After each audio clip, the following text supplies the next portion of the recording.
Ever watched a video with bad audio? How fast did you stop watching because it was just too distracting?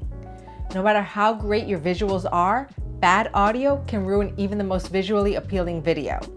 You might be thinking, well, I could just fix it in post. But the truth is that bad audio can't always be saved, and reshooting is a huge hassle and costs more money. With more and more companies using video to grow their business, they're expecting professional quality videos when they hire you to produce their content. And if your video has bad audio, it's not just distracting, it makes you look unprofessional and can hurt your credibility. You don't want that. I spent years producing corporate videos, so I'll let you know why you should never use the built-in mic in your camera to capture audio, which audio specs your camera must have, and how to expand your camera's audio capabilities so your videos sound as clean as they look. If you're new to my channel, I'm Desiree and I share everything I've learned from working as part of an in-house corporate video production team and as a freelancer with corporate clients to make video production less intimidating and more valuable to growing your business. So let's get into it. Even though a camera comes with a built-in microphone, you never want to use the audio from that in your final video because it doesn't capture the best quality sound. On-camera mics are not directional, so they pick up all of the sound around them, which can be distracting. You need to use an external microphone to capture the best audio possible, and it needs to be positioned close to the subject or the source of the sound you want to record. A built-in mic is only used for scratch audio when you need to sync the audio that was recorded separately from the camera with the video you filmed.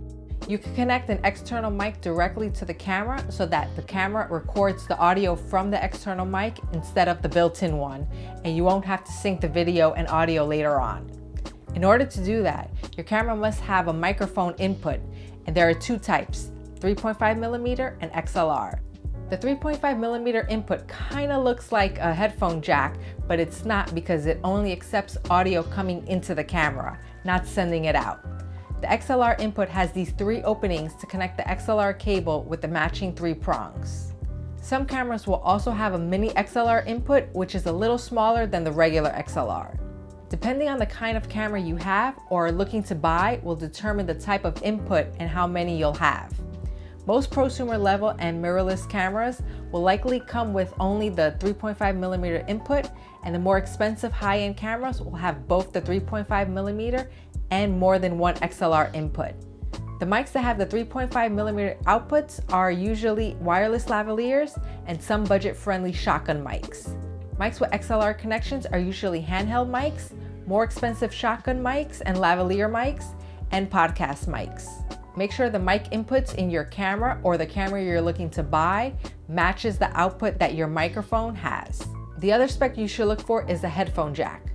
This lets you monitor the audio coming into the camera from the mics so that 1, you can make sure there's audio coming into the camera, 2, you can listen to how the person speaking sounds, and 3, you can listen for other sounds that may be distracting like humming noises so you can get rid of them before you start filming. Another spec to check for is how many audio channels the camera has. Cameras with 2 channels allow you to film the audio from 2 mics separately when connected to the camera. One mic will be recorded to channel 1 and the second mic on channel 2. There are some cameras that can record 4 channels, allowing you to run 4 mics into the camera, and each one will have its own channel, so you can record each person's audio separately. These are usually available in high-end cameras. Get a camera with at least 2 audio channels for corporate productions like interviews or filming talking heads. 4 channels are better if you're constantly filming with more than 2 people who are mic'd up at the same time, like in a panel discussion. What if your camera doesn't have enough channels to handle multiple mics? Or maybe upgrading to a camera that has 4 channels isn't in the budget, or it's not something you need all the time. You can use an external recorder to record audio from multiple mics separately from the camera. It has multiple XLR, 3.5mm, and even 1/4-inch inputs, so you can connect multiple mics and really any other audio devices that can output audio at the same time and record each audio source to its own file directly to a memory card within the recorder. It has its own headphone jack, so you can monitor all of the audio coming into the recorder. It lets you control the gain on each input separately, and you could turn each input on or off directly on it. This one even has a line out, so you can send all of the audio coming into the recorder out to the camera.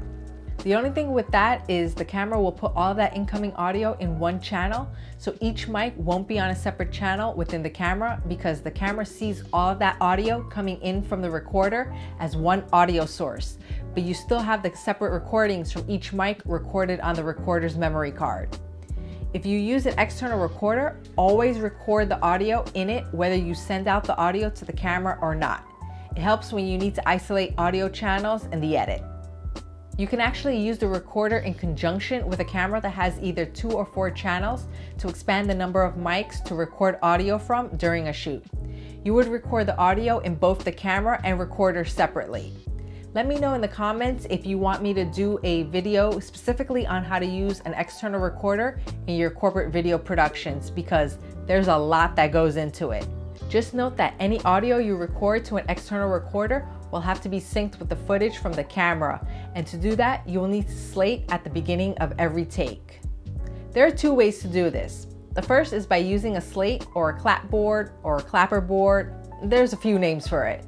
You open the sticks on the top of it and show it in front of the camera. On the front, it has all the information about the production and the scene you're filming. Then after you start recording on all cameras and the audio recorder, you'll say the scene number, take number, then mark, then close the sticks. The sound it makes puts a mark which shows as a spike in the audio files, so when you go to edit, or if you have an editor, they'll know where all of the video and audio for that scene are synced. That mark in the audio file lines up with the video where you see the sticks closing. If you don't have a clapboard, the second way you can slate a take is by clapping your hands on camera, and the sound of the clap will also make a mark in the audio file, and the camera will film your hands clapping. You won't have the information about the production written anywhere, but you can say the most important info for it, like the scene number, take number, and mark before you clap, so that all of the information is recorded. Also, the scratch audio from the camera's built-in mic helps to match up the audio perfectly in post. What if you just started recording and forgot to slate at the beginning? You can slate at the end before you stop recording, but this is done a little differently. Before you stop the recording on all cameras and the recorder, hold the slate in front of all of the cameras upside down with the sticks open, then close the sticks to make the sound of the mark. Then turn the slate right side up so that the information shows, then stop all of the recordings. This video was all about audio for corporate video production, but if you want to learn more about the video specs your camera should have for corporate video, then check out my other video where I go over those specs. What's your go-to setup for recording audio in your productions? Let me know in the comments. And if you found this video informative, then go ahead and give it a like and consider subscribing to my channel for more videos on corporate video production. Thanks for watching, and I'll see you next time.